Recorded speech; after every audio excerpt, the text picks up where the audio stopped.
Bueno, entonces ahora en este nuevo bloque, ¿sí? Nos va a hablar Bruno Muntarski, nos va a presentar su ponencia sobre lo percibido y lo dado. Como les adelantaba, Bruno es flamante becario doctoral de la Universidad de Buenos Aires, también es graduado en filosofía de la misma universidad y miembro desde hace años de nuestro grupo de pragmatismo en la Sociedad Argentina de Análisis Filosófico. A continuación va a comentar su trabajo el compañero Nahuel, que si mi memoria no me falla es magíster en Ciencias Cognitivas. ¿Estoy en lo correcto, Nahuel? Sí, es compañero es magíster en Ciencias Cognitivas y se desempeña en la Universidad Nacional de Córdoba. Así que, bueno, sin más preámbulos, les cedo la palabra primero a Bruno y luego a Nahuel, ¿sí? Muchas gracias, Claudio, y bueno, gracias a todo el mundo por estar y a todas las presentaciones previas y comentarios por hacer esto un debate muy interesante. Bueno, voy a presentar mi trabajo. A ver, primero pruebo a ver si puedo compartir pantalla. La última vez tuve una pequeña dificultad con esto, espero que no se repita. ¿Se ve más o menos ahí? Sí. ¿Se ve ahora la presentación? ¿Está todo bien? Sí, se ve muy bien. Buenísimo. Bueno, comento brevemente mi trabajo. Básicamente está, digamos, el entrecruce entre dos intereses. Uno es sobre el contenido no conceptual y el debate contemporáneo, conceptualismo o no conceptualismo. El otro es un interés sobre la filosofía de McDowell y ciertos puntos que me parece que son muy interesantes, pero que a veces están oscurecidos por la propia escritura McDowelliana o por la manera de McDowell de presentar los puntos. Me gustaría tratar de mostrar la interrelación entre estas dos cuestiones y más que nada, tratar de promover que tiene cierto interés filosófico, ver la interrelación entre los dos, o sea, interés filosófico contemporáneo. Bueno, el título es Lo percibido y lo dado. Básicamente voy a hablar un poco paso a hablar del debate conceptualismo no conceptualismo. Esto va a volver a aparecer al final, si bien parte importante del trabajo es más un análisis de ciertas ideas McDowellianas y de ciertos argumentos McDowellianos. Sí.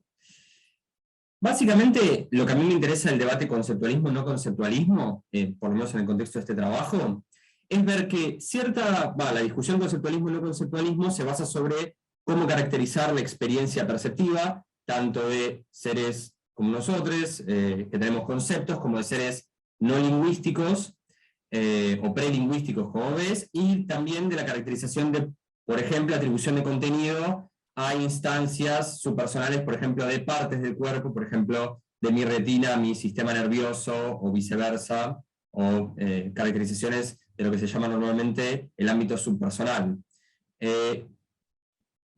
Para no ahondar demasiado en esto, lo que a mí me interesa es lo que, a partir de Bermúdez y en otro texto de Bermúdez y Cahen, que en este caso es la entrada de la SEP, me parece el lugar más claro para especificar un poco las posiciones. Lo que dividiría a conceptualistas y no conceptualistas es la restricción conceptual, yo llamo ahí RC, paso a leerla. Dice: las especificaciones del contenido de una oración o actitud proposicional deben utilizar únicamente conceptos que el emisor o pensador posea. Supuestamente, según la lectura tradicional de la diferencia entre conceptualistas y no conceptualistas, este es un requisito muy mínimo para dividir el debate, pero diría que los conceptualistas son los que aceptan esta restricción conceptual y los no conceptualistas podrían ser quienes, por diversas razones, rechazan ella, o sea que consideran que la especificación del contenido de una oración o actitud proposicional puede ser especificada sin la necesidad de hacer uso del repertorio conceptual de emisor, pensador o persona perceptiva que tiene tal actitud proposicional. En este caso, la idea es utilizar esta restricción conceptual para mapearla en el debate sobre la experiencia perceptiva. O sea, por ejemplo, cuando yo veo una manzana, ¿cómo especificar el contenido de esa percepción? Si usando conceptos, por ejemplo, manzana, que presumiblemente cualquiera de las personas acá tenemos, pero por ejemplo un perro sería más discutible si tiene, un bebé también sería más discutible y posiblemente sea difícil decir que mi sistema nervioso tiene el concepto en cuestión. Conceptualistas serían, por ejemplo, una figura prominente del bando conceptualista, por ejemplo, McDowell, que diría que no se debería especificar el contenido, por ejemplo, de una percepción en términos no conceptuales, sino solo a partir de los conceptos que tenga la persona que tiene la percepción en cuestión. Algo que básicamente para decir desde el arranque, me parece que es un poco problemático afirmar la tesis o usar de criterio de individuación de las posiciones esta restricción conceptual modificada para la idea de la experiencia perceptiva, debido a que ya en el propio debate hay distintos sentidos de contenido no conceptual, y pareciera constantemente que el conceptualista es quien debe negar que exista cualquier tipo de instancia que sea contenido no conceptual legítimamente. Me parece que hay ciertas afirmaciones magdawelianas que pueden promover esto, pero que el grueso de la filosofía, por lo menos el aparato crítico magdaweliano, no tiene que comprometerse con esta tesis tan fuerte, de que no hay ningún sentido de contenido no conceptual que sea explicativamente fértil para algún ámbito de las ciencias cognitivas o ciencias adyacentes. Bueno, algo que voy a tratar de mostrar, por lo menos en lo que respecta a la filosofía magdaweliana, que es un poco el corte que yo hago. Yo no estoy hablando de otros conceptualismos, sino del conceptualismo magdaweliano y de ciertas perspectivas particulares de este conceptualismo, es que se puede pensar la tesis conceptualista a partir de tres variantes. Una que sería la variante radical, que es la que ulteriormente voy a tratar de atacar o de rechazar, o que decir que el conceptualista, por lo menos McDowell, no aceptaría la idea que radical sería simplemente no hay ningún uso fértil para la idea de contenido no conceptual en ningún área de conocimiento. Es la tesis más fuerte de todas. La versión epistemológica podría ser algo como no hay contenido no conceptual que sea epistemológicamente fértil, o sea que se puede usar para una explicación de qué es razón de qué, o en términos, por ejemplo, justificación o obtención de conocimiento, y uno que voy a llamar el fenomenológico, que es respecto de la caracterización de una percepción desde la visión de quien tiene esa percepción. Obviamente el caso paradigmático es el de la visión, se puede obviamente hacer lo mismo con la audición, pero creo que en el debate normalmente se especifica a partir de la visión, y yo voy a tomar esa convención un poco más por razones de utilidad. Me gustaría distinguir estos tres y voy a mostrar cómo dos de ellos se encuentran en la filosofía de McDowell y cómo el radical no debería encontrarse a partir de esto. Bueno, para introducir primero, y de manera un poco, esta primera parte voy a ir un poco rápido debido a que es más la parte expositiva de la filosofía magdaweliana.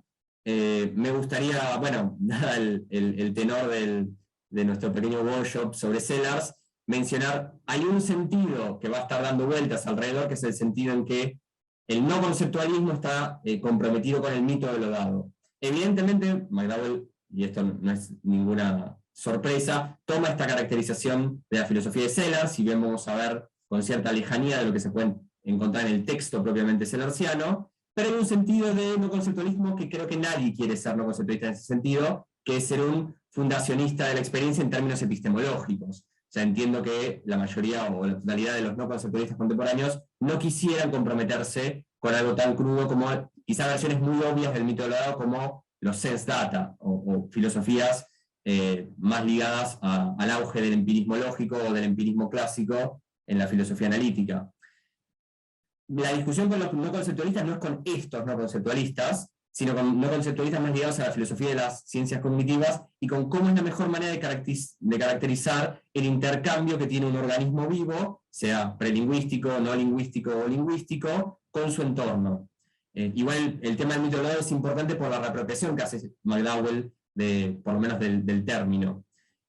Quizá para pasar un poco rápido a la filosofía magdaweliana de Mind and World, algo que será, o que va a ser importante en lo que voy a presentar, es la dualidad conceptos-intuiciones, tal como la reapropia McDowell de Kant. McDowell toma mucho del vocabulario kantiano. Yo no me comprometería 100% con que eso es Kant, pero para el momento presente no es tan importante eso, sino cómo se reapropia McDowell del dictum kantiano, esto de conceptos sin intuiciones son vacíos, intuiciones sin conceptos son ciegas. Especialmente, por eso está en itálicas, la segunda afirmación, para decirlo de manera breve, y es algo que va a tener que justificarse a partir de lo que voy a decir después. A McDowell le preocupa mucho que la idea de no conceptualismo llegue a algo así como intuiciones sin conceptos, que solo posteriormente, en un acto del pensamiento, llegan a conceptualizarse. Para McDowell, este intento posterior de conceptualizar ya, digamos, mermó toda la utilidad que tenía la idea misma de intuición, o la idea de contenido, en la fórmula de contenido conceptual que después va a ser utilizado en términos de razones. Nada, creo que voy a pasar un poco. Algo que a McDowell le interesa es que las intuiciones y los conceptos no puedan ser pensadas como dos dos entidades separadas que después entran a conjuntarse en una instancia particular. Entiendo que esto está en parte de la comunión de algunos post-larsianos contra lo que Davidson llamó el tercer dogma del empirismo, la idea de pensar una realidad extraconceptual que en algún sentido se la mete en las cajas conceptuales. Creo que McDowell estaría a favor de eso, si bien no acordaría con Davidson respecto a la manera de desarrollar esa idea. Me gustaría, sobre el aparato teórico McDowelliano, llamar la atención sobre dos tesis. Yo le puse estos nombres, este no es vocabulario propiamente McDowelliano, si bien no se aleja demasiado.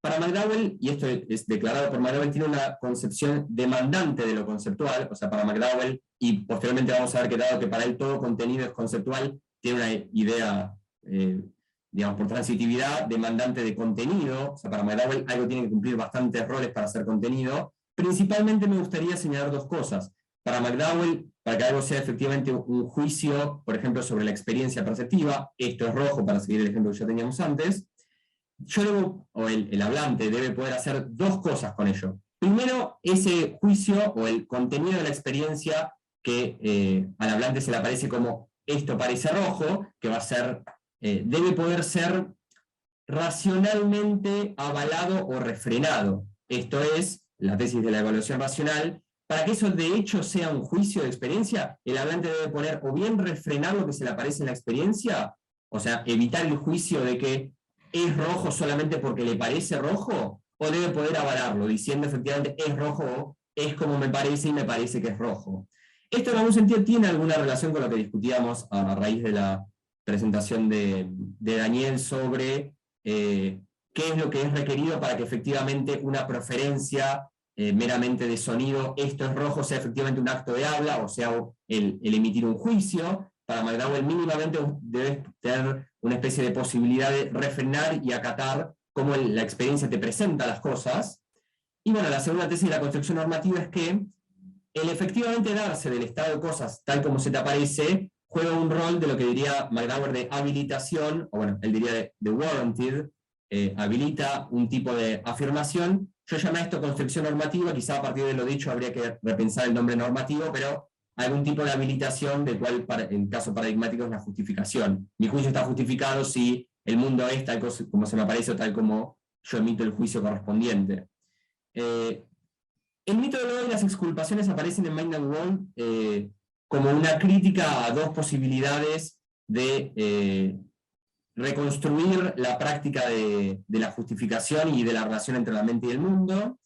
El mito del lado es criticado en términos de que mientras propone ofrecer justificaciones, lo que termina proponiendo son exculpaciones.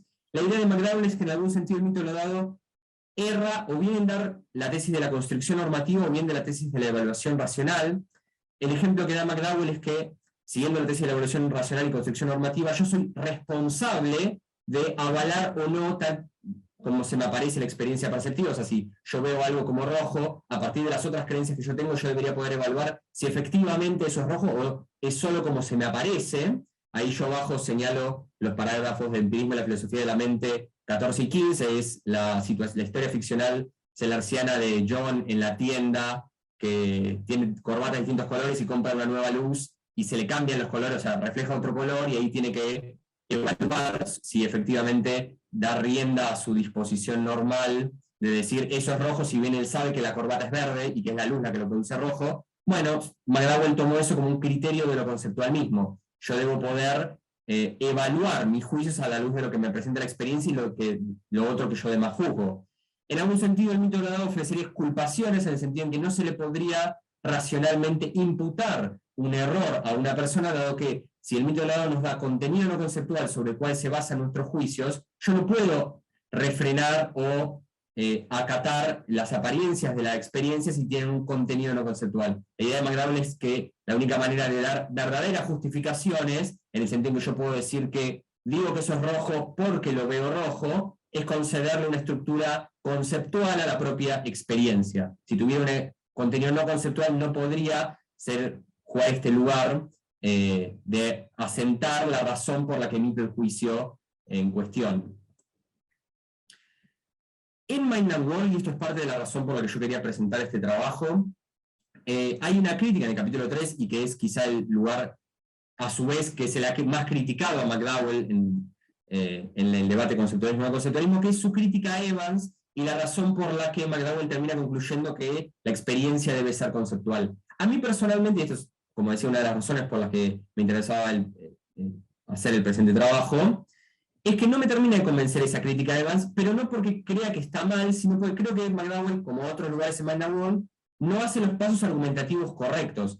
McDowell, me parece que hay saltos en la argumentación que no están explicitados, y que parte de lo que me interesa a mí es reponer cuál es la razón por la que se rechaza la postura de Evans. La postura de Evans es, entiendo, una postura relativamente, no sé si diría mainstream, pero es bastante bien aceptada en planos no conceptualistas.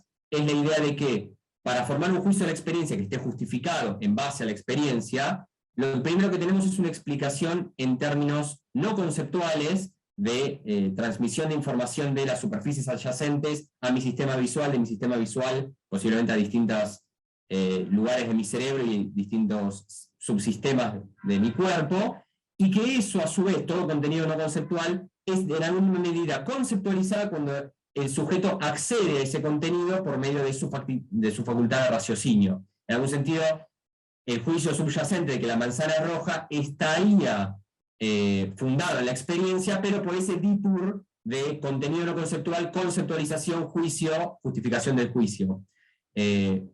A McDowell le resulta bastante problemática esta caracterización de Evans. La idea de McDowell es que lo único que puede formar una razón para juzgar efectivamente que las cosas, por las tesis ya mencionadas que recién mencioné, es efectivamente algo que sea que tenga naturaleza conceptual. No es lo mismo que decir que una razón solo justifica una razón, pero es lo suficientemente cerca para decir la experiencia o aquello que me justifica tiene que ser ello mismo racional. Racional en el sentido conceptual, no puede ser una instancia no conceptual. En algún sentido, el problema del acceso al contenido no conceptual es precisamente que si yo voy a tener un acceso que me sirva de razón, va a ser conceptual. Y si va a servir una razón, es lo único que puede servir para justificar. El problema con Evans es que parece querer tener las dos cosas al mismo tiempo, que sea no conceptual en la caracterización primera de cómo el sistema operativo adquiere ese acceso, pero que a su vez juega un rol justificatorio posterior cuando sirve de razón. La idea de McDowell es que el contenido no conceptual ahí no está jugando ningún papel interesante, y si queremos, con una tesis continuista del contenido no conceptual al conceptual, darle un rol explicativo, bueno, parece que caemos en una exculpación de nuestros juicios, no en una justificación. Yo ahí puse una plástica, a veces digo que para McDowell la deliberación racional es la marca de lo conceptual en ese sentido demandante que tiene. ¿Qué me interesa? No sé si están mandando mensajes por el chat porque me acaba de aparecer, creo que no era para mí, así que cualquier cosa, Claudio, avísame, y también cuando estemos más o menos. Sí, en el chat general no hay nada, así que vos seguí tranquilo. Perfecto, gracias. ¿Qué sucede con este argumento? No me termina a mí de cerrar en cuánto espacio de argumentación efectivamente ha desarrollado McDowell contra Evans. Más específicamente, me gustaría ver un argumento con premisas y conclusión que explique cuál es el problema con el contenido no conceptual. Algo que dice McDowell, y que no termina de quedar claro en el contexto de que yo lo cito, hay una cita en mi trabajo, si lo llegaron a ver, que me parece muy importante, que McDowell dice específicamente: no estoy criticando cualquier sentido de contenido no conceptual. No soy un filósofo de sillón que le dice a la persona que hace ciencia cognitiva, che, ¿puedes usar este concepto o no? Lo que estoy diciendo es que no se debería pensar el contenido conceptual con el que normalmente tenemos tratos significativos con el mundo en términos de traer a la superficie de la conciencia algo del contenido no conceptual que está por debajo. Él usa la expresión "wheeling up to the surface of some of the non-conceptual content", que está como, que sería explicado por la teoría psicológica del caso, o la teoría de ciencia cognitiva del caso. Esta es una afirmación muy interesante, pero que justamente se echa como al final de una discusión con Evans, dando lugar a otra discusión que no termina de, a mi entender, cerrar. Lo que quisiera mostrar ahora, y desarrollando lo que dije al principio que iba a desarrollar, McDowell tiene otro artículo, también en el 94, o sea, en el mismo año en Mind and World, contra Dennett, en el cual yo entiendo que se repone la argumentación que estaba faltante contra Dennett. Y se presentan dos líneas de argumentos, que yo llamaría la línea epistemológica o fenomenológica, o conceptualismo epistemológico, conceptualismo fenomenológico. Se pueden discutir los nombres, es algo más... disculpen. se pueden discutir los nombres, es algo más secundario eso. Lo que me interesaría mostrar es un argumento, dos argumentos, en contra del contenido no conceptual, que yo entiendo que motivan a McDowell a sostener su conceptualismo. El primer argumento, bueno, ambos argumentos están basados en una lectura del capítulo 9 de Brainstorms de Dennett. Introduzco mínimamente la posición de Dennett, no me interesan tanto los detalles, y hay cierta, no diría mala leche, pero Dennett dice más de lo que McDowell repone, se podría discutir, pero creo que no van al punto. O sea, Dennett podría responderle otras cosas a McDowell, creo que el punto bueno de McDowell se podría sostener independientemente de si McDowell repuso todo lo que había que reponer en el texto de Dennett.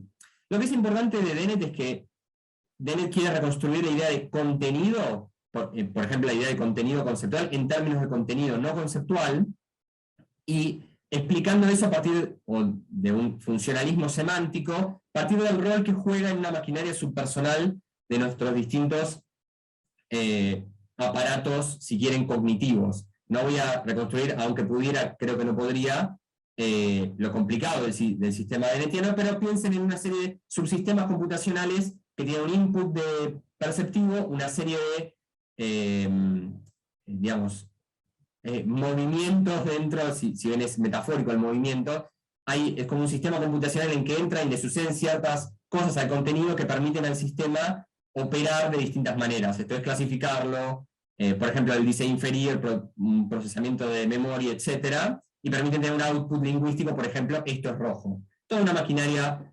subpersonal para poder explicar qué es el contenido que ulteriormente aparece en el juicio, esta manzana es roja, etc.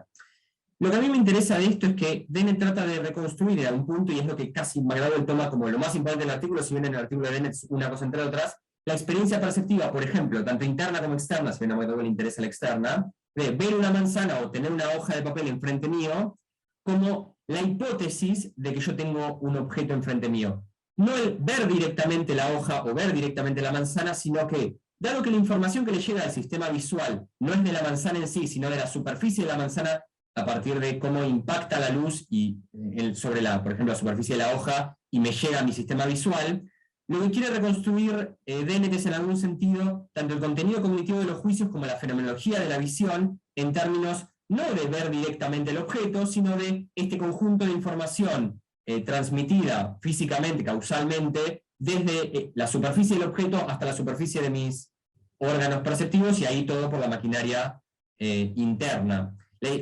Algo ligeramente desafortunado de Dennett es que termina con una postura en la cual básicamente ver un objeto termina siendo equivalente a tener la hipótesis de que hay un objeto enfrente mío, y todo un proceso ideatorio que no es especificable en términos de veo la manzana, sino retraducible en todo un proceso de información que hace las partes subpersonales de mi cuerpo, los distintos sistemas operativos, digamos. Un problema que encuentra McDowell contra Dennett en este sentido, yo lo clasifiqué, no en el texto, esto es posterior mientras hacía esta presentación, me recordó bastante al cuarto paralogismo de la razón pura de Kant. La analogía es porque en Kant, en ese texto, ataca a ciertos psicólogos empiristas que tratan de dar una explicación de cómo es posible un juicio. Algo que dice Kant ahí, que retoma bastante McDowell acá, y si bien no es por nombre, esto es más una proposición mía, es que dentro del modelo dennetiano nunca se podría explicar cómo tenemos un juicio, conocimiento de un objeto, sino solamente conocimiento de las superficies de los objetos, y ulteriormente conocimiento, hipótesis tentativas de cómo son los objetos. Esto evidentemente tiene alguna analogía con la idea empirista y particularmente humeana de impresiones y objetos como algo que está más allá, y los problemas lockeanos de, por ejemplo, tengo impresión de la manzana, de la rojez de la manzana, pero no de la manzana. La sustancia siempre me está por fuera, entonces nunca hay justificación del juicio sobre la manzana, sino sobre cómo son los colores de la manzana o las sensaciones primarias. McDowell cree que el sistema de Dennett, si bien el texto de Dennett no es epistemológico, y McDowell lo reconoce, va a conducir a un problema de nunca voy a tener juicios efectivos sobre los objetos que están a mis alrededores, sino a lo sumo presuposiciones sobre los objetos que están detrás de lo que se me presenta. Si yo quisiera reducir o traducir el contenido propiamente conceptual de un juicio como la manzana roja, a meramente el contenido subpersonal de cómo la superficie de la manzana es recibida a los rayos de luz a partir de mi sistema nervioso. ¿Cómo resuelve McDowell este problema? Voy a ir un poquito rápido. Está en la segunda parte de Mind and World, por eso digo que hay cierta desconexión entre los textos o me parece a mí, de McDowell. McDowell cree que el contenido conceptual tiene que ser entendido en términos de, como decía Juan, la Bildung, la tradición que nos es inscripta a los y las hablantes cuando entramos en un juego de dar y pedir razones, en un lenguaje, y que eso es lo que determina cómo yo puedo hacer los movimientos, por ejemplo, inferenciales, si bien no son inferenciales, entre proposiciones. En ese sentido, si bien McDowell quiere que su conceptualismo pueda anclar la pregunta por cuándo estoy justificado directamente en el mundo, ¿qué se sigue de qué? Está determinado por el aparato o el entrenamiento de la Bildung en una segunda naturaleza. Simplemente esto lo menciono no porque lo vaya a desarrollar, ni está extensamente en el trabajo, sino más bien al final, para mostrar que es la faceta epistemológica del conceptualismo, que hay un anti-escepticismo epistemológico que está apuntando McDowell, y que me parece que no se dio cuenta casi por ningún no conceptualista, como motivación del conceptualismo. Vamos ahora a la cuestión sobre el conceptualismo fenomenológico. Esto es lo que está más en discusión con lo que Dennett podría ulteriormente discutir. McDowell cree que hay un problema sobre cómo individúan los contenidos de la ciencia cognitiva, que trata de reducir el contenido conceptual al no conceptual, y en última instancia la percepción de nivel personal a la percepción de nivel subpersonal. El problema de Dennett es que parece, y esto es efectivamente algo que Dennett dice, que solo parece indirecta nuestra relación con el mundo a partir de esta maquinaria interna que nos permite hacer inferencias o hipótesis sobre cómo es el mundo, como una especie de reconstrucción, y en este sentido me parece que se entiende mejor la crítica de McDowell a Evans, esta idea de subir a la superficie, tener un acceso aparte del contenido subpersonal que fue traído por las relaciones causales. La idea en algún sentido de McDowell es que el argumento central de McDowell es un argumento, en este caso fenomenológico, de no percibimos así. Yo en ningún momento cuando percibo o cuando describo una percepción, la describo como haciendo nada de esto, no solo porque no tengo acceso, pues yo podría no tener acceso, pero igual podríamos suponer una especie de percepción como detrás de un vidrio manchado, donde no vira todo como un proceso, digamos, sin la definición y riqueza que nos presenta la experiencia perceptiva real. O sea, McDowell dice, cuando yo veo una taza, veo un libro, veo ahora mismo la computadora y a ustedes, no veo todo este proceso ni el input o el output sensorial dennettiano. Es en algún sentido efectivamente una analogía con la crítica kantiana a Hume. Para Kant vos tenés que tener todo el objeto antes de tener algo como cualidades, no es que las cualidades tan más adelante que el objeto. En la reinterpretación McDowelliana de Kant es la idea de la experiencia representa al objeto entero, es una apertura a los objetos del mundo, no es un sacar hipótesis sobre cómo será a partir de porciones desgajadas de objetos.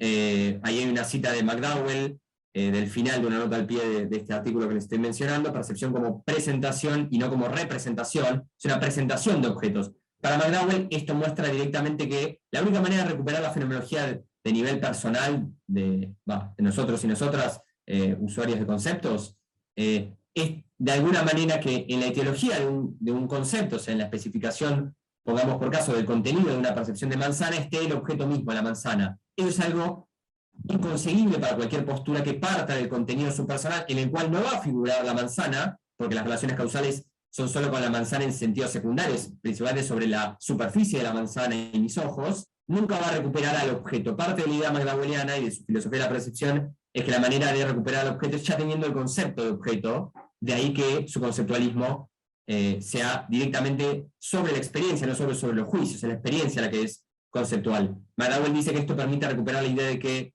gente como nosotros somos motores semánticos, el mundo significa algo para nosotros en términos de los objetos que vemos y no solamente motores sintácticos. No somos, también somos, pero principalmente no somos en el nivel personal, maquinaria subpersonal que juega con representaciones y en términos de los particulares causales que nos afectan, sino que somos propiamente motores semánticos. Vemos el mundo de manera ya conceptual y bueno, posteriormente emitimos juicios al respecto. ¿Dónde nos deja esto?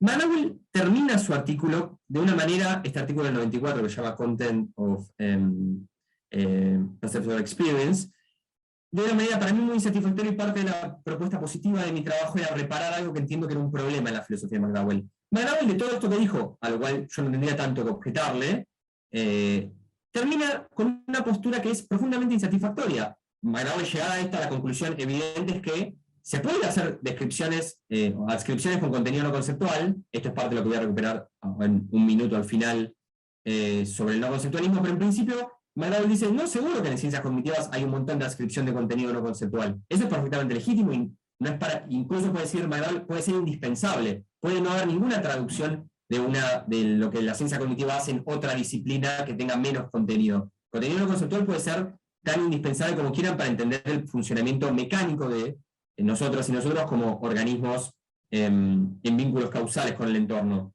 Pero no debemos entender esa adscripción en términos literales, no estamos adscribiendo de hecho contenido. Contenido no conceptual sería para McDowell una especie de oxímoron. Contenido es contenido conceptual, porque lo que está llamado a hacer el contenido, que es la presentación de objetos para un ser que pueda razonar, o que pueda habitar un espacio de manera inteligente, solo lo puede hacer algo que sea conceptual. Por tanto, la idea de contenido conceptual, si no es un oxímoron, podríamos decir es, como dice McDowell, un como si.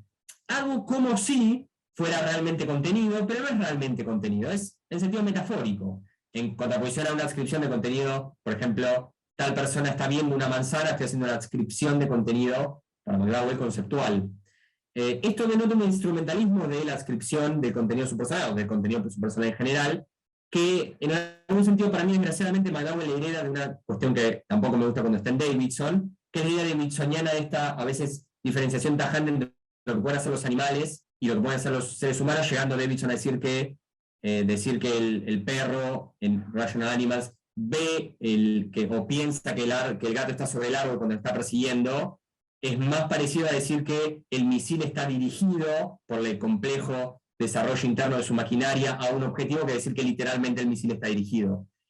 Hay algo de este orden de discusión que también está presente acá, si obviamente no hay una cita como para corroborarlo, pero hay una idea instrumentalista de la atribución de contenido subpersonal, algo que me imagino que claramente a cualquier persona que trabaja en ciencias cognitivas debe molestarle. A mí me molesta y no trabajo de ese orden. Me parece que es una especie de contenido de segundo orden o contenido derivado. Es como yo hago este trabajo en serio, vos haces trabajo más o menos derivado, o sea, no estás realmente adquiriendo contenido. Contenido como sí, te es muy útil, pero más allá de la utilidad no hay ningún criterio posterior, a diferencia de la adscripción de contenido conceptual, que el criterio no será solo la utilidad, sino que realmente hay contenido ahí, indiferentemente de la utilidad de la adscripción. Yo, como problematicidad, ya casi prima facie me parece problemático atribuir instrumentalismo, especialmente porque no hay un argumento detrás de esto. O sea, en parte es una cuestión verbal que McDowell quiere reservar la palabra contenido para algo más complejo. En parte hay cierto desinterés de McDowell de realmente preguntarse cuánto se puede hacer en ciencias cognitivas con la idea de contenido subpersonal. A mí particularmente esa línea teórica me parece me parece empíricamente mala y filosóficamente falta de argumento. Me parece que es una premisa de antirrealismo más o menos injustificada y parte de un verbalismo sobre qué quiere McDowell llamar contenido. No es menor el punto, porque en McDowell suele haber cuestiones de verbalismo de quiero llamar a esto así y quiero llamarlo así.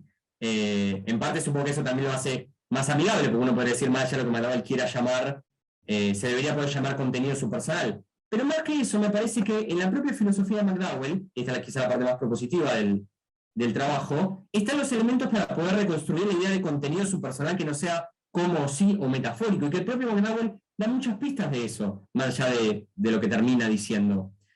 En especial, y esto quizás es interesante para pensar en vínculo con Sellars, si bien mi trabajo no es específicamente sobre la filosofía de Sellars en ningún sentido, ¿podrías decir, Claudio, más o menos cómo viene el tiempo? Ya estoy cerrando, pero... Sí, oficialmente estás pasado 6 minutos, pero yo diría... Gracias. Hubiera esperado que 5 minutos antes hubiera alarma, pero no, te agradezco, igual ya estoy cerrando la cuestión. Igual agradezco el tiempo, eso lo voy a apurarme lo máximo posible. Lo que me parece interesante es que McDowell tiene otra línea argumentativa, más al final de su trabajo, cuando presenta una distinción entre historias causales o historias constitutivas, o, dicho de otra manera, distintas actitudes que puede tener una persona, por ejemplo una científica en tercera persona de ciencias cognitivas, respecto del contenido que va a atribuir. Si va a atribuir contenido pensando como criterio de individuación la manera en que un organismo se relaciona causalmente con su entorno, esto es, cómo puede, en términos muy sencillos, pensado como una maquinaria que se relaciona con otras máquinas, estoy violentando la metáfora, pero con su entorno, como pensaríamos en cualquier organismo artificial, puede contar una historia completamente subpersonal. Si quiere contar una historia de cómo un organismo puede inteligentemente comportarse en su entorno, esto es lo que McDowell va a llamar una historia constitutiva, esto es explicar qué es lo que el contenido le representa para el propio organismo, esto es qué es lo que el perro ve cuando ve la manzana o la persona cuando ve una manzana y emite un juicio, esta manzana es roja. Debe contar una historia constitutiva. Yo llamé el espinosismo de McDowell, un poco jocosamente, pero me parece que efectivamente está. La idea de McDowell es que haya dos órdenes de explicación, los cuales no se toquen entre sí. Uno causal, otro, si queremos, conceptual, solo siendo el conceptual lo que realmente especifica que es el contenido. Pero acá sí hay un argumento. El contenido debe ser tal que signifique algo para el organismo, no solo para las partes de un organismo, no solo para la retina en su comunicación con el sistema central del cerebro, el sistema central del cerebro con la laringe o con las partes que emiten un juicio. La idea es que contenido es algo vinculado directamente con lo que le representa algo para el animal, sea como nosotros y nosotros, o sea como un perro, si bien puede haber obviamente las diferencias del caso. La idea de McDowell es que con esta distinción en lugar, la historia causal puede ser y debe ser seguida solo por la ciencia cognitiva, y la historia no causal, la historia constitutiva que nos dice qué es el contenido para las personas que tienen el contenido, obviamente es una teoría del contenido fuertemente internista, debería ser seguida por ejemplo, análisis de lo que es entrar en una Bildung, análisis posiblemente no científicos por el quitismo de McDowell que ya ha referido Juan, pero un estudio distinto, si queremos, de términos de segunda naturaleza. Esto no implica pues, en ningún sentido, me parece, decir que es menos contenido, el contenido no conceptual de lo que es el contenido adscrito en primera persona, simplemente es decir, a la rana, al perro o a una persona normal, no le significa nada la superficie del objeto en términos de su proximidad y la facilidad que tenemos nuestra maquinaria interna de reconocer objetos, sino de lo que, en términos de habiendo adquirido una segunda naturaleza, o en términos de los animales una primera naturaleza, le representa en el habitar un mundo el ser presentado como un objeto. Más específicamente, lo que interesa McDowell es que en los seres humanos adultos podamos decir esto es rojo, y si me pregunta por la justificación digo, mi juicio, esto es rojo, está justificado porque no veo rojo. Ese es el interés ulterior de McDowell. En el caso de los animales, como no hay juicios, es una idea un poco vaga de que pueden habitar su mundo de manera inteligente. Esto permite una reestructuración del principio de restricción conceptual, yo lo llamo principio conceptual modificado, en la cual lo que hay son dos tipos de contenido según el tipo de actitud y principio explicativo que se quiera dar, a su vez con objetivos distintos. Esto me parece que permite dar diferencia entre un contenido funcionalmente caracterizado y ecológicamente caracterizado en términos del medio ambiente en el cual se desarrolla un ser vivo. Termino básicamente con esto, tengo una más, pero era más si había tiempo y veo que fui excesivamente optimista. La distinción personal-subpersonal no debería ser pensada como una distinción literal metafórica, como el propio McDowell parece decir en el texto, que para mí, con herramientas conceptuales que le evitarían ese, me parece, traspiés instrumentalista, el cual en otros textos me parece que él un poco trata de dar marcha atrás. La atribución de contenido en ciencias cognitivas es perfectamente legítimo, imprescindible incluso, y da cuenta de una faceta necesaria de la vida animal, solo que no del aspecto de lo que se le significa al nivel personal, en el caso de los animales no personal, sino personal con comillas, y de nosotros personal sin comillas, lo que significa para el propio organismo. Eso es lo que ulteriormente habilita a formar juicios basados en la experiencia. Creo que esto reacomoda un poco la discusión conceptualismo-no conceptualismo. Si el no conceptualista quiere negar esto, tiene que negar tesis mucho más específicas, no solo mostrar que es muy útil para hablar de los animales usar contenido no conceptual, o para los infantes prelingüísticos o para los humanos. Todo eso corre por la línea de historia causal. Eso es obviamente no solo importante, me parecía imprescindible. Lo que pasa es qué pasa si quiere hacer el paso de otro lado, si quiere decir, puedo reducir el juicio, esto me parece rojo, esto es rojo, en términos no conceptuales, en términos de lo que pasa solamente en la maquinaria subpersonal. O si quiere que puede dar un paso directo, una traducción de términos de uno a otro. Las conclusiones del trabajo son básicamente, esta que acabo de decir, o sea, se puede ser conceptualista, epistemológico, fenomenológico, sin aceptar una tesis radical de no hay contenido no conceptual. De hecho, creo que hay razones poderosas para no hacerlo. La idea de McDowell es que cuando yo veo veo el objeto que está enfrente mío, no un subconjunto de contenido que está dentro de mi conciencia a nivel subpersonal y que yo en algún sentido llamo a flote cuando trato de juzgar, sino que tengo directamente experiencia del mundo, y que esto es perfectamente compatible con las explicaciones de ciencias cognitivas, siempre y cuando se tengan los recaudos del caso. Bueno, gracias. Bueno, muchas gracias, Bruno. Pasamos entonces a la discusión a cargo de Nahuel, ¿sí? Sin más preámbulos, te damos la palabra. Bueno, muchas gracias. Aprovecho para agradecerle a todos los organizadores y a todos los participantes, porque la verdad que es sumamente interesante todas las discusiones que está viendo y sumamente ricos, así que agradezco a todos y voy a intentar ser un poco más breve porque estamos un poco pasados con el tiempo. Pero me parece aclarar algo interesante antes de empezar, que creo que la dialéctica con Bruno va a ser un poco rara, porque yo en principio pensaba que Bruno estaba intentando defender que dentro de una perspectiva conceptualista la noción de contenidos no conceptuales era admisible y de alguna forma darle un territorio de juego más interesante al conceptualismo y al propio McDowell para hacerse cargo de otros ámbitos. Y en su exposición casi que hay un comentario muchísimo más crítico de McDowell, en el que básicamente parece que McDowell está fallando por no hacer eso. No es que solamente que eso es compatible con él, sino que además McDowell está equivocado en no hacerlo. Entonces, bueno, el objetivo de mi comentario es un poco mostrar cuáles eran las limitaciones que encontraba yo en McDowell y por qué me parecía que una propuesta conceptualista no podía, francamente, asumir una noción de contenido no conceptual en ninguna de las maneras que uno proponía. Escribí un pequeño comentario, así que se los leo, pido disculpas por leer. Bruno propone una lectura de McDowell que intenta rescatar un rol para los contenidos no conceptuales dentro del conceptualismo. Según él, a pesar del conocido rechazo de McDowell al uso de la noción en el ámbito de la percepción y en general dentro del espacio de las razones, aún es posible darle utilidad por fuera de este espacio, en el ámbito de las ciencias naturales y en particular en atribuciones de contenidos a sistemas subpersonales y en explicaciones del comportamiento de criaturas no conceptuales.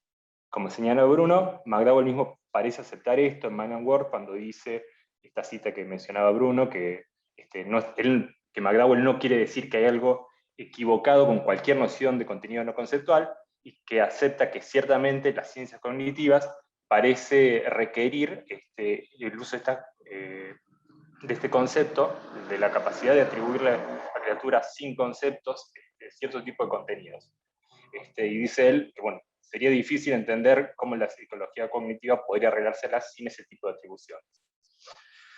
Además de esa evidencia textual que me parece bastante interesante, la propuesta de Bruno parece encajar bien con delimitaciones teóricas que hace McDowell dentro de su marco conceptualista. McDowell traza una separación nítida entre dos territorios, el espacio lógico de las razones, como sabemos todos, donde las relaciones fundamentales son de justificación e implicación, y de modo más general son de carácter normativo, y el espacio lógico donde operan las ciencias naturales, lo que él llama el espacio de las leyes, donde estos conceptos normativos no son aplicables. En la introducción de Man and Work, al formular esta distinción que McDowell atribuye originalmente a Sellars, él sostiene que lo que importa para esta distinción, para el punto de Sellars, no es cualquier caracterización positiva que se dé del espacio lógico de las ciencias naturales, sino la afirmación negativa. Cualesquiera que sean las relaciones que son constitutivas del espacio lógico de la naturaleza, estas son diferentes en tipo de las relaciones normativas que constituyen el espacio lógico de las razones. Dada esta separación de ámbitos, quizá es posible que una noción no aplicable en el espacio lógico de las razones, como la de contenido no conceptual, sea aplicable en otros ámbitos, como las explicaciones científicas a nivel subpersonal o explicación del comportamiento de criaturas no conceptuales. Y así, aunque McDowell haya excomulgado la noción de contenidos no conceptuales del espacio de las razones, es posible que dicha noción encuentre un hogar por fuera de ese espacio. Sin embargo, a mí me resulta difícil ver cómo hacer lugar a esta propuesta de Bruno dentro del conceptualismo sin modificar sustancialmente los otros compromisos teóricos de de McDowell. Y en particular me parece que de ahí se desprenden, me parece, las razones que tendría McDowell para negar estos otros usos de la noción de contenido no conceptual. En particular, me resulta desafiante entender cómo usar la noción de contenido conceptual si se mantiene, como McDowell propone, una separación nítida entre el ámbito normativo del espacio lógico de las razones y el ámbito no normativo de las explicaciones de la ciencia natural. La noción de contenido, sea conceptual o no, es una noción fundamentalmente normativa. Un contenido representacional debe poder ser correcto o incorrecto, apropiado o inadecuado. Pero si lo situamos en el espacio lógico de las ciencias naturales, en el que, por definición, no puede poseer estas propiedades, cuesta imaginar qué puede quedar de dicha noción. Específicamente, es difícil concebir cómo algo puede tener un contenido que pueda representar algo, sin a la vez poder ser evaluado como correcto o incorrecto. Quizá para superar esta dificultad uno podría usar el término de contenido no conceptual para designar algo puramente no normativo. Se podría sostener que cuando una criatura no conceptual o un mecanismo subpersonal son sensibles confiablemente a un determinado aspecto visual de su entorno, como por ejemplo a la presencia de una persona, es adecuado atribuirles el contenido no conceptual de que hay alguien en su entorno. Pero cabe señalar que la atribución sería meramente metafórica. Ella no sería distinta de atribuirle a una puerta automática que se abre la percepción de que hay una persona frente a ella. En particular, no podríamos decir que la criatura no conceptual o el sistema subpersonal están cometiendo un error si responden de igual manera frente a una persona o una figura de cartón. Hablar de corrección o incorrección aquí no tiene lugar. Esto pone de relieve lo marcadamente diferente que serían las nociones de contenido conceptual y contenido no conceptual en esta propuesta. En ese caso, los contenidos no conceptuales tendrían en común con los contenidos conceptuales lo mismo que un pato de plástico tiene en común con un pato real. Aunque por fuera pueden parecer similares, quizá uno se puede describir en términos de otros, en esencia son dos cosas completamente diferentes. Por supuesto, tratar sistemas causales extremadamente complejos, como si representaran ciertos contenidos, puede ser extremadamente útil y hasta indispensable para dar cuenta de ello dentro de las ciencias cognitivas. Pero como McDowell mismo sostiene, cuando discute la atribución de contenidos a sistemas subpersonales en su paper de Content of Perceptual Experience, donde está esta discusión con Dennett, esa atribución no es literal sino metafórica. Según él, es una atribución como si. Tratamos los sistemas subpersonales como si tuvieran un contenido semántico, aun si sabemos que fundamentalmente no lo pueden tener. Esta atribución puede ser científicamente rigurosa y bien contrañida, como dice McDowell, y esta es la parte que reconoce McDowell, el insistir que esta atribución de contenido a nivel subpersonal, una atribución como si, no es desbaratarla, sino es marcar esta condición de que no debería ser tomada literalmente, pero sí puede ser una atribución rigurosa porque está contrañida por hechos fisiológicos. Creo que esa es la forma correcta, o la forma que es más fiel a los dos textos de McDowell, de interpretarlo. La atribución de contenidos en ciencias cognitivas es legítima en el sentido de que es explicativamente útil y está contrañida apropiadamente por hechos, pero esa atribución es de carácter más instrumental que realista. Simplemente se usa la idea de contenido para modelar otro fenómeno que en sí mismo suponemos carece de dicho contenido. Por ello creo que esta alternativa, aunque científicamente respetable, no ofrece una verdadera noción de contenido no conceptual que sea útil para el conceptualista. Si tengo razón en esto, en que una noción no normativa de contenido no parece ser una verdadera alternativa, quizás uno puede intentar modificar ligeramente el conceptualismo para hacer lugar a una noción de contenido no conceptual que sí sea normativa. Para ello, el conceptualista debería admitir la existencia de propiedades normativas por fuera del espacio de las razones.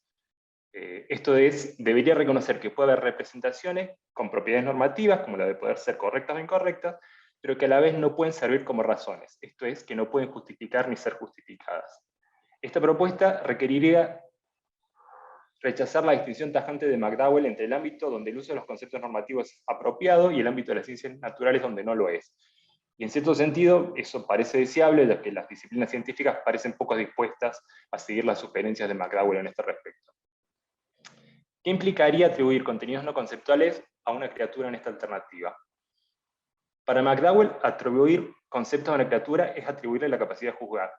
Para él, la capacidad deliberativa de aceptar o rechazar contenidos, el ejercicio de la espontaneidad, es una y la misma cosa que la capacidad de usar conceptos.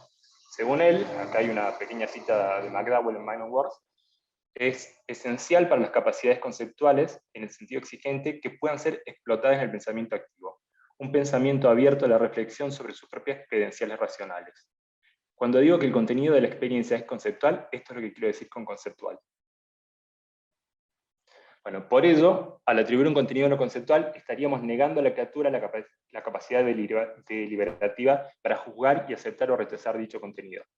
Esto implica no solo negar a la criatura la capacidad crítica para evaluar dichos contenidos y rechazarlos, implicaría que también sería capaz de aceptarlos. No es que la criatura sería meramente crédula frente a los contenidos que se le presentan, sino que no podría ser ni siquiera eso. La criatura sería absolutamente inactiva frente a estos contenidos. Los estados representacionales serían cosas que meramente ocurren dentro de ella. Esto significa que las explicaciones psicológicas del comportamiento de esta criatura serían en el mejor de los casos meramente metafóricas. Sería incorrecto decir que la criatura actúa de cierta forma porque toma el entorno como siendo de determinada manera. En primer lugar, porque la criatura sería completamente agnóstica respecto a su entorno, no lo tomaría como siendo de ninguna manera. Poniéndolo en términos kantianos, sin conceptos, la criatura estaría ciega. Y en segundo lugar, porque al poner los contenidos no conceptuales fuera del espacio de las razones, les negamos, por definición, la capacidad de justificar y ser justificados por otros contenidos. Esto no es únicamente un problema epistemológico, sino también lógico. Estamos negando que estos contenidos pueden implicar o estar implicados por otros. Esto es, estamos proponiendo una noción de contenido lógicamente inerte. Una criatura con este tipo de contenidos tendría una psique compuesta de un archipiélago de representaciones como islas inconexas sin puentes que las vinculen. Dado esto, no parece posible que las explicaciones psicológicas de su comportamiento en función de sus estados representacionales puedan funcionar. Estas explicaciones requieren la existencia de conexiones lógicas entre la posición de una representación y el resto de las representaciones y comportamientos de la criatura. Pero aquí, una representación no implicaría nada para el resto de la criatura. Sin vínculos entre las representaciones, las explicaciones psicológicas no tendrían un sustrato sobre el que operar. En este contexto, no me resulta claro qué utilidad podría tener atribuir contenidos si no servían a este fin explicativo. Esta situación es la inversión de la alternativa anterior, en la que consideramos una noción de contenido no normativa. Si antes teníamos atribuciones metafóricas de contenido que servían a una explicación real, aquí tenemos atribución de contenidos reales que sirven a una explicación, en el mejor de los casos, metafórica. Esto sugiere una última alternativa, para ser exhaustivo.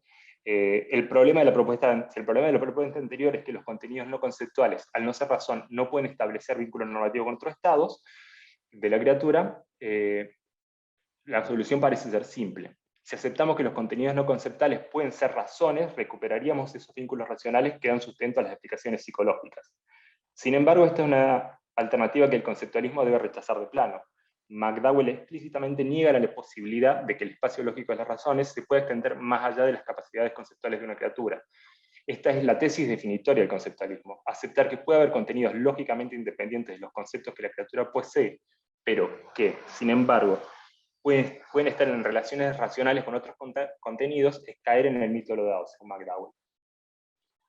Es por esto que encuentro difícil ver cómo hacer lugar a la noción de contenido conceptual en el conceptualismo.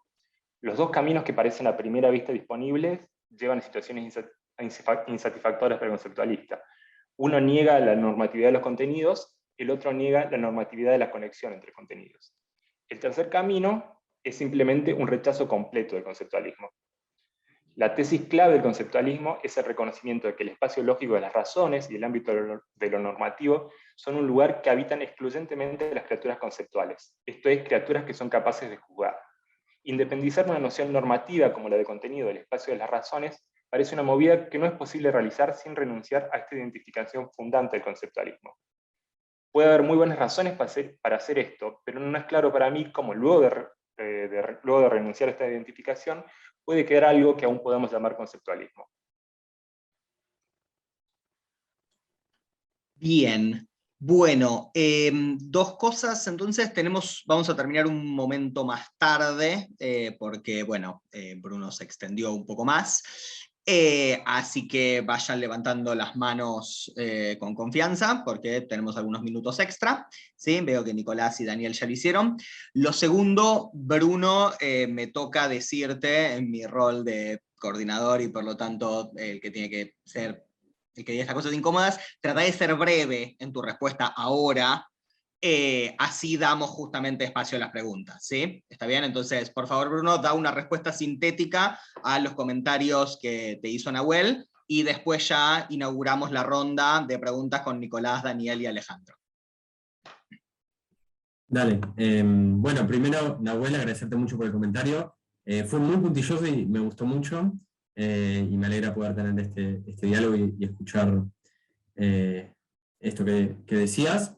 Sí, voy a ser muy breve. Creo que puede haber cierta ambigüedad en mi trabajo con lo que yo quería decir que el conceptualista podía usar la noción de contenido no conceptual. Me refería más que nada a que podía no ser un conceptualista radical, esto es, que no tenía que negar que existe contenido no conceptual, sino que podía aceptarlo, si bien delegando la tarea de estudiarlo a las ciencias cognitivas. Habiendo dicho eso, o sea que no es que creo que McDowell vaya a estudiar contenido no conceptual, creo que no lo haría. Pero más allá de eso, me parece que, indiferentemente de esta cuestión quizá un poco más verbal o de aclaración, de las tres posibilidades que vos diste, estoy de acuerdo en que la última es caer en el mito de lo dado, estoy de acuerdo a su vez que la segunda, sí, me parece insostenible. Reevaluaría la primera, por lo menos en el siguiente punto. Vos decís una noción no normativa de contenido subpersonal. Yo creo que hay una noción no normativa de contenido subpersonal en las ciencias cognitivas y que esa es la que hay que recuperar. Creo que la noción de condiciones de corrección que hay a nivel subpersonal es una noción no normativa, me parece que no le sirve de razón al organismo en cuestión, o a las partes del organismo en cuestión, y que, bueno, son condiciones de corrección en el sentido en que todo contenido tiene que tener alguna condición de corrección, pero que no son normativas. No me parece que eso implique necesariamente, y parte del trabajo era tratar de argumentar, entiendo que me faltan más argumentos, que eso implique directamente que sean metafóricos. No entiendo si contenido es contenido con condiciones de corrección, pero se puede dividir condiciones de corrección de condiciones normativas, me parece que es tan contenido como se puede llegar a ser. Es cierto, juega otro papel, pero creo que hasta Deme tendría que reconocer que sea como, trace donde trace la distinción, van a jugar papeles distintos. Mi problema quizá con McDowell, y esto creo lo que hacía quizá la conversión con tu comentario es, yo creo que McDowell, sin mucha razón interior, que cierto afán instrumentalista, que igual está en personajes como Brandon o Davidson o una serie de pensadores post-celarcianos, que es algo que en particular a mí me molesta. Me parece que hay un argumento detrás del paso de contenido no conceptual no tiene condiciones normativas y no significa para el organismo, nuestra atribución es meramente instrumental. La atribución puede ser tan realista como quieras, tú puedes realmente creer que hay un motor en la cabeza como dice Dennett, y mientras que no creas que eso le va a dar razones no hay ningún problema para las ciencias cognitivas, ni de metaforicidad de ningún otro tipo. Después vos podrías discutirme qué rol puede jugar, o sea, dónde trazamos los límites, por ejemplo, argumentos del continuismo y demás, y eso me encantaría discutirlo, pero a nivel del argumento solo decía, no hay ningún argumento que vaya de la adscripción de contenido conceptual al instrumentalismo del mismo. Creo que McDowell puede amigarse con eso, si bien en ciertos lugares no lo hace y en otros sí. Bien, Nicolás, por favor. Sí, antes que nada, me encantó el trabajo, me encantó también la respuesta, y me encantó la respuesta de la respuesta, así que felicitaciones para todos los involucrados. O sea, yo levanté la mano con una idea, pero voy a ver si la puedo conectar con otra en base a algo que te está surgiendo mucho. Básicamente, yo siento que sí hay como un argumento. Pasa que concuerdo con vos en que no es el más explícito del mundo al momento de transmitirlo a McDowell, pero como que esto es como lo leo yo, ¿no? Hay mucho espacio de interpretación acá, así que tal vez Daniel seguramente me corrija ahora lo que voy a decir. Para mí, el concepto que está haciendo mucha fuerza acá es la noción de unidad de síntesis. Y la idea básica de que la unidad de síntesis en el pensamiento y en la experiencia, al momento de formar contenidos, es la misma. ¿Por qué hago hincapié en esto? Yo no creo que el problema sea una cuestión de no puedo inferir de la superficie de la manzana que ahí hay una manzana. Para mí el problema es más bien que el conceptualismo desde un punto de vista fenomenológico, lo que encontramos es que nuestras experiencias se dan ya con determinada orientación hacia el mundo, con determinado contenido empírico en el sentido de intencional, en el sentido casi semántico de la expresión. Y que ese es el mismo sentido, y tiene que serlo, que usamos luego en las operaciones cognitivas del estilo de juicio. Eso ocurriría lo mismo, digo, ni siquiera podría reconocer la superficie de la manzana como superficie. No podría hacer nada si no tengo como esa capa semántica que me da la unidad de síntesis, vaya uno a saber lo que es eso, que figura en ambos polos. Entonces, primero eso, si te parece que eso capaz juega ahí un rol, que es cierto, lo dice al pasar, no lo recupera mucho, pero como que está en algún lado. Y conectado con lo que estaban discutiendo ahora, yo no estoy tan de acuerdo con el diagnóstico que están haciendo de qué tanto le molestaría esto a la ciencia cognitiva. Por lo menos en base a lo que yo leí sobre lo que ahora se le dice la guerra de las representaciones y el problema duro del contenido. Que básicamente hay una gran cantidad de gente que no que defiende la ciencia cognitiva como postulando un mecanismo sintáctico, digamos. Y que incluso se quieren desembarazar de esta misma noción de contenido que está diciendo McDowell. O sea, incluso terminan yendo hacia esa dirección, diciendo que el contenido es una glosa, por ejemplo. Estoy pensando en ella. Eh, um, en todo caso, me parece que el tipo de contenido no conceptual con el que se está peleando McDowell es de gente que no está de acuerdo con que la unidad de síntesis tiene que ser la misma para que se dé este paso entre experiencia y percepción.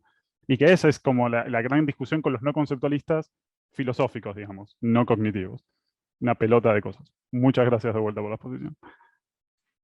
Bien, Daniel, por favor.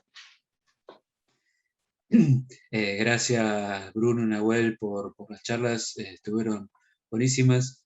Creo que estoy de acuerdo con Nicolás también.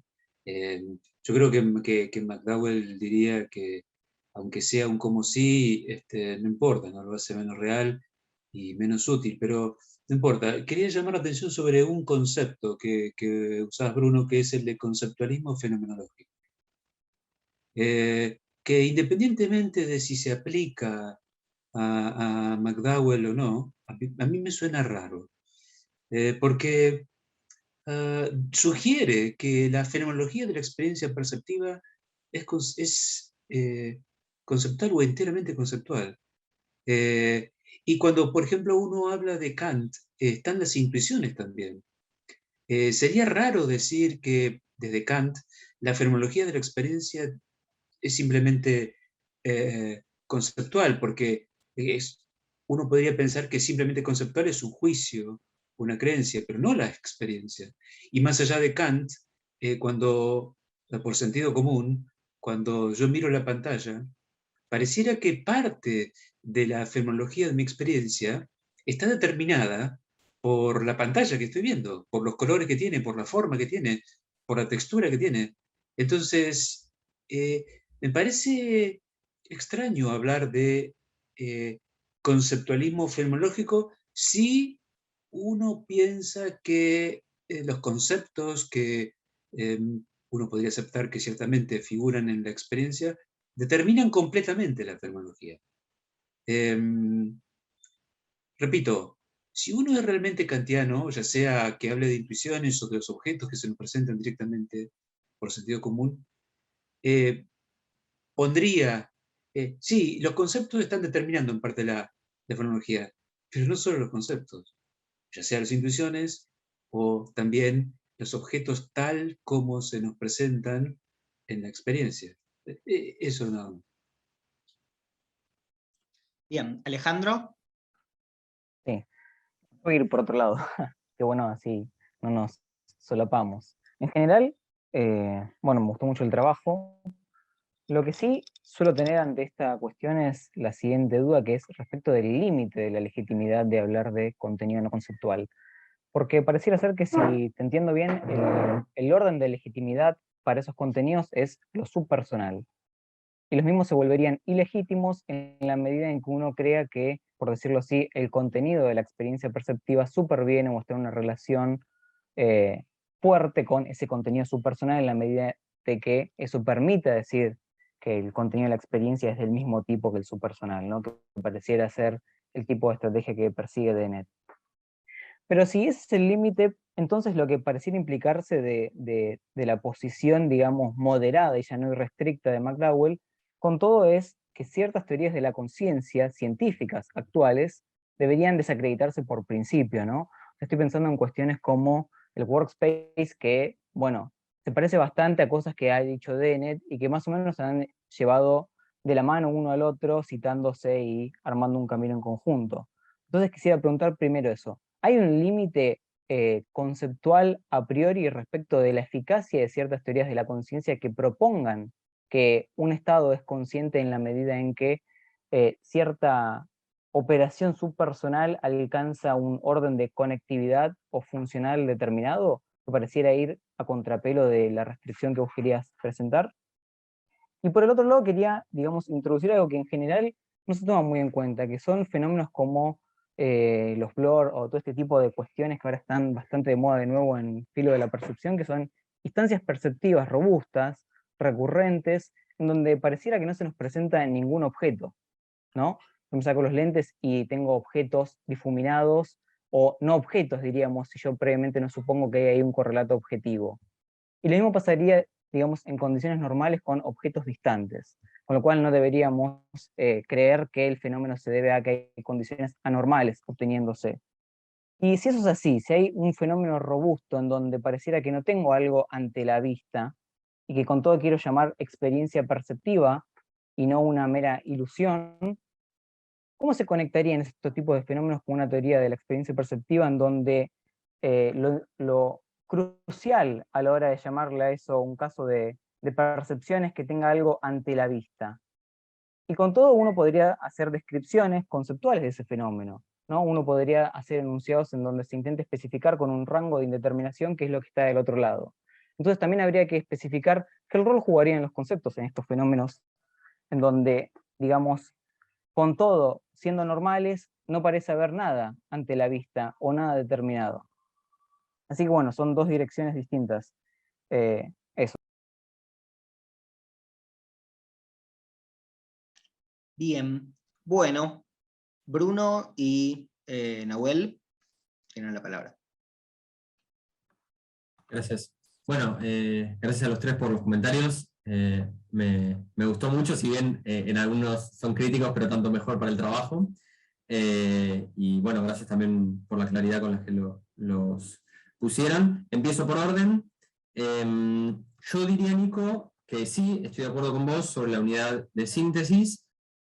Yo diría que están las dos estrategias, la estrategia epistemológica y la estrategia fenomenológica. La estrategia epistemológica me parece que está específicamente en el parágrafo 3 de este texto, artículo 94, donde está específicamente, está el comienzo de la mención de la unidad de la síntesis que vos decís, y ahí la comparación con Hume y Kant y lo que vendría a ser la analogía de Dennett y McDowell correspondientemente. Creo que está el argumento contra el realismo trascendental, si me permiten, pero más importantemente sí, creo que está la idea McDowelliana muy de fondo con una descripción normal de nuestra experiencia fenomenológica.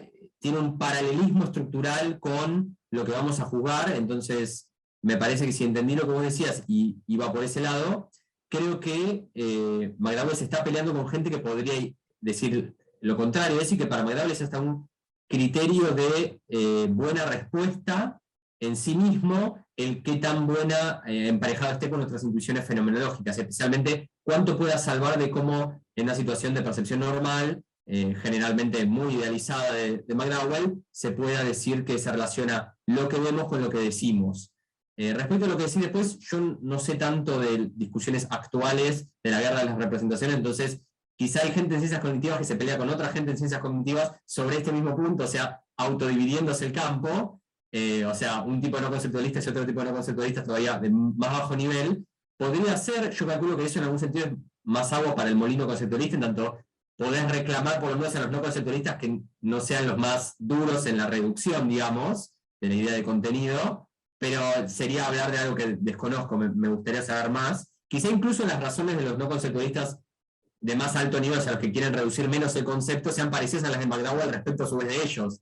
Entonces eso sería particularmente interesante para una especie de híbrido entre conceptualismo y no conceptualismo. Pero bueno, eso obviamente vos sabés mucho más, entonces eso es lo que puedo responder. Pero sí sobre la unidad de la representación, y específicamente que McDowell no cree que podamos tener algo más que objetos directamente. No hay nada con lo que construyamos una noción posterior. De hecho es una precondición de poder ver algo como una superficie, en efecto. Daniel, sobre lo del conceptualismo fenomenológico. Yo estoy de acuerdo con lo que vos decís filosóficamente, pero voy a responderte dentro del marco que entiendo que es McDowell, si bien puedo estar errado, pero me parece que, dado el trabajo que presenté, Yo creo que McDowell diría que no, que en la experiencia perceptiva todo lo que vos podés experimentar está constreñido por lo que vos podés, en algún sentido, tener acceso, que entiendo que eso es parte de lo que significa experiencia, y que eso está constreñido por los conceptos que vos tengas. No necesariamente que vos tengas un nombre para cada, por ejemplo, matiz que puedas distinguir o forma, pero sí, sin duda que si vos lo experimentás va a ser conceptual, y entiendo que esto es lo que McDowell dice en el capítulo, creo, 2 de Mind and World, cuando dice que debemos entender de una vez por todas que la receptividad no hace una atribución, una complementación ni siquiera notacionalmente separable a la espontaneidad. No hay nada como intuiciones ciegas. Y creo que ahí es cuando McDowell dice, la idea de decir que las intuiciones sin conceptos son ciegas no es decir que hay intuiciones, o sea que hay una cosa que son intuiciones pero que pueden tener no conceptos y hay que criticar esto. La idea misma de intuición sin concepto se desvanece. Y eso es exactamente lo que dice al final de su artículo del 94, cuando dice, creo el anteúltimo párrafo, cuando criticando a Dennett, dice, en un momento Dennett dice que su teoría tiene alguna especie de sabor kantiano. Creo que si hay algo de lo kantiano que podemos aprender del texto de Dennett, es que la idea misma de tratar una explicación de las intuiciones por separado de los conceptos, más allá de cómo después los quieras reunir, está desencaminada. Todo el trabajo de reunir, o del ataque McDowelliano, dice, está llamado a no hacer esta distinción entre una cosa y la otra. Entiendo que en el marco conceptualista de McDowell eso implica que no va a haber sensaciones por fuera de lo conceptual. Que no quiere decir que uno no puede decir que esto que estoy viendo sea la experiencia tal como me la presenta, los objetos tal como me presenta la experiencia. Es simplemente decir que todo lo que yo pueda encajonar en el lugar de objeto, voy a tener un concepto para ello. No voy a tener en algún lugar experiencia que me presenta objetos como intuiciones. Eso tiene problemas y entiendo que a McDowell se le ha criticado mucho por esa idea de que la receptividad no hace una contribución ni siquiera separable a la espontaneidad. Pero me parece que es lo que McDowell diría, si bien McDowell encontraría una manera lo más cómoda posible para reponer nuestra fenomenología ordinaria, diciendo que cuando yo voy a la computadora veo efectivamente el objeto, y creo que después adendaría y tengo el concepto para hacer el juicio correspondiente, anclar en la experiencia. Pero sí, creo que no hay intuiciones ciegas o intuiciones sin conceptos en ningún sentido distinguible para la primera persona, ¿no? Obviamente.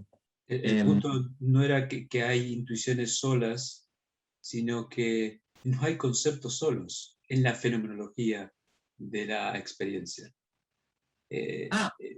En una discusión con Dreyfus reconoce algo de ese tenor cuando dice, bueno, los conceptos aplican, son la forma y digamos, los objetos que percibimos proveen la materia. Algo de eso sugiere en una respuesta a Dreyfus. Ese era el punto de decir, bueno, la fenomenología no está constituida ni por intuiciones solas, ni por conceptos solos. Y eso es lo que parecía sugerir el concepto de conceptualismo fenomenológico. Eso.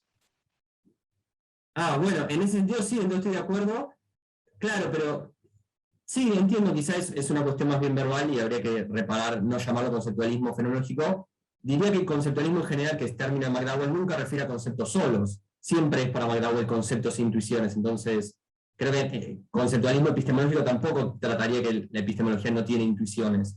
Pero sí, efectivamente, si es confundente en ese sentido, no debería llamarse conceptualismo, sino quizá los conceptos en la fenomenología de la percepción, quizás es un nombre menos confundente o ambiguo. Sí. Y bueno, para Ale, no estoy seguro de haber entendido el segundo punto del todo. Voy a tratar de apurarme para poder no quitar más tiempo. Sí, efectivamente mi trabajo pensaba especialmente en el contenido no conceptual en términos subpersonales. No hice un trabajo, ni aventuré a hacer uno, sobre otros tipos de contenido no conceptual, que obviamente los hay y deberían, lo que digo acá debería ser extendible por lo menos de alguna manera, si no directa e indirectamente, a los demás tipos de contenido, pero está específicamente pensado en eso. No sé si no habría una complicación para hacerlo con el caso de la distinción entre animales y personas, no entre personas y partes subpersonales. Podría haberlo, no es algo que trabajar específicamente. No creo que haya un límite a priori a lo que la ciencia puede hacer, en la medida en que se sigan las restricciones que ha dado McDowell, lo que yo di en este trabajo. Si vos estás pensando en algo parecido a lo que decía Nico, o sea, una especie de crítica al interior de la ciencia sobre cómo mejor caracterizar un concepto, yo diría que eso depende en parte de la cuestión empírica de qué vaya a encontrar la gente que hace ciencia empírica, y en parte a qué cuáles son sus intenciones ulteriores respecto de la experiencia visual vinculada al juicio, como el que tenemos nosotras y nosotros. Creo que ese es el único tipo a priori de la ciencia construcción a priori de la ciencia que puede asumir McDowell, sin hacer lo que él dice explícitamente que no está haciendo, que es hacer filosofía de sillón, mandando a la gente a estudiar unas cosas y no otras. Quizá McDowell interiormente termina haciendo eso, pero manteniendo la fe, si por lo menos el espíritu y no la letra, me imagino que podría ser eso, que no hay un límite a priori que la filosofía le tenga que dar a la ciencia. Y el último es el caso de experiencia difusa o problemática. Habría que ver el caso, no me parece lo mismo el caso en que, por ejemplo, tenemos una ilusión óptica, que es un caso caro para McDowell, con el caso que vos presentabas, que capaz de sacar los anteojos o estás en un lugar donde todo se ve un poco difuminoso, si se te presentan objetos. Sí, yo creo que McDowell a veces trabaja con una noción demasiado idealizada de lo que es un caso paradigmático que es un poco, me parece, algo que puede presentarse también a los disyuntivistas en general, como vinculás a priori qué son las condiciones básicas en que vas a decir que un juicio es verídico, o siquiera cuáles son las condiciones básicas de un juicio empírico normal. ¿Cuándo estoy realmente enfrente de un libro de tal manera que se puede decir que se cumplen las condiciones que da McDowell, y cuándo en el espectro de irme alejando, estar cada vez con más neblina, sacarme los anteojos y demás casos, se vuelve cada vez más problemático decir que recorto un objeto sobre un fondo? Pero no tengo una respuesta a eso porque me parece que la filosofía de McDowell, como en otras cuestiones, está muy recortada a la medida de pensar en casos muy óptimos. Yo creo que, de hecho, si querés criticar a McDowell, una buena manera sería decir que cada vez que te alejas del espectro de lo óptimo, que es como el caso normal de todas las personas, seres humanos normales, se va perdiendo el conceptualismo. Cada vez parece, o sería una especie de conceptualismo wittgensteiniano donde los bordes son todos difusos, donde no sabes qué es una cosa y qué es otra. Ese es un caso, me parece, más o menos débil, dependiendo cuánto puedas asimilar el caso de la ilusión óptica, que es un caso en el que la filosofía de McDowell es fuerte, a casos estos que no son ilusiones, sino son confusiones, casos oscuros, demás. Pero creo que los conceptos, entendidos estrictamente en sentido de límites claros, cada vez se vuelve más difícil atribuirlos a la experiencia, mientras menos clara se vuelve la experiencia, pero con eso no digo más. Bien, no sé, Nahuel, si vos querés agregar algo más. Ale, si querés clarificar algo de tu intervención. Si no, estamos como... Pregunta un poco para Daniel, que se conecta con esto último que estaba diciendo Bruno. Porque, si no entendí mal, la crítica a la expresión conceptualismo fenomenológico es, no está claro que McDowell sea un intencionalista, o algo de esto, ¿no? O sea, no está claro que las propiedades fenomenológicas de la experiencia perceptiva supervengan sobre los contenidos representacionales. Entiendo que es básicamente lo que está de fondo de la expresión conceptualismo fenomenológico, que es creer que las representaciones son todo lo que tenemos que tener para tener, digamos, propiedades fenoménicas, y no disociarlas. Si entendí bien, y es esa la aclaración que buscaba Daniel, creo que eso se conecta con la objeción de estas instancias no óptimas, y también se conecta con una serie de fenómenos que intenta hoy en día marcar la bibliografía, como la ceguera inatencional y otra serie de instancias en donde no está claro muy bien que yo pueda representarme perceptivamente las cosas de manera tal que se satisfagan los criterios que, por ejemplo, una posición como la de McDowell quiere que se den para que el contenido sea conceptual y de la experiencia, ¿no? Porque yo no podría reportar lo que vi, etcétera, etcétera, etcétera, por ejemplo. Entonces, nada, me gustaría saber si Daniel estaba pensando en eso, que es disociar básicamente el conceptualismo de un compromiso intencionalista, y a su vez dejar en claro que, digamos, mi lectura quizás tendenciosamente suponía que el conceptualismo de McDowell es en algún punto intencionalista. Realmente no había pensado en asociarlo con el intencionalismo. Me parece que mi observación era un poco más tonta, que tiene que ver con algo que en realidad trabaja McDowell en un paper tardío, en una respuesta a Travis.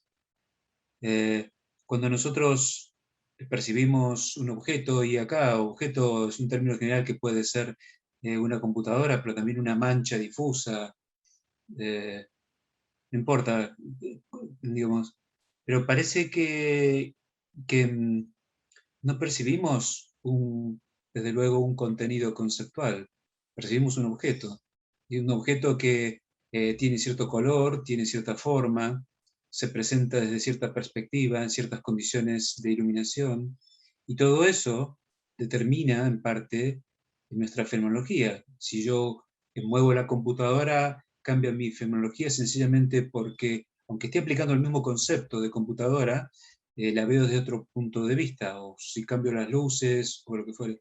Mi observación tenía que ver nada más con que quizás un caso claro en el que hay más para decir acerca de la experiencia que decir que tiene contenido conceptual, es ver qué determina la fenomenología de la experiencia. Lo cual, si uno pensara que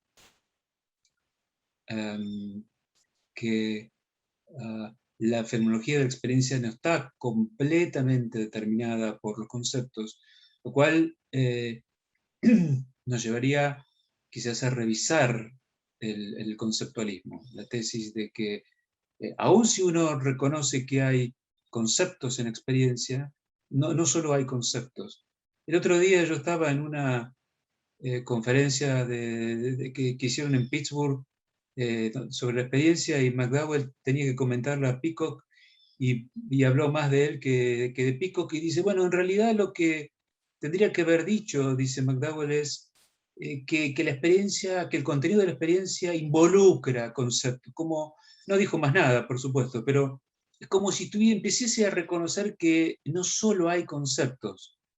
Y una respuesta, digamos, sería, bueno, y están los objetos que se nos presentan, tal como se nos presentan desde cierta perspectiva. Eso es lo que diría yo. Pero bueno, no dijo más nada. Después se ve que se lleva bien con Pico.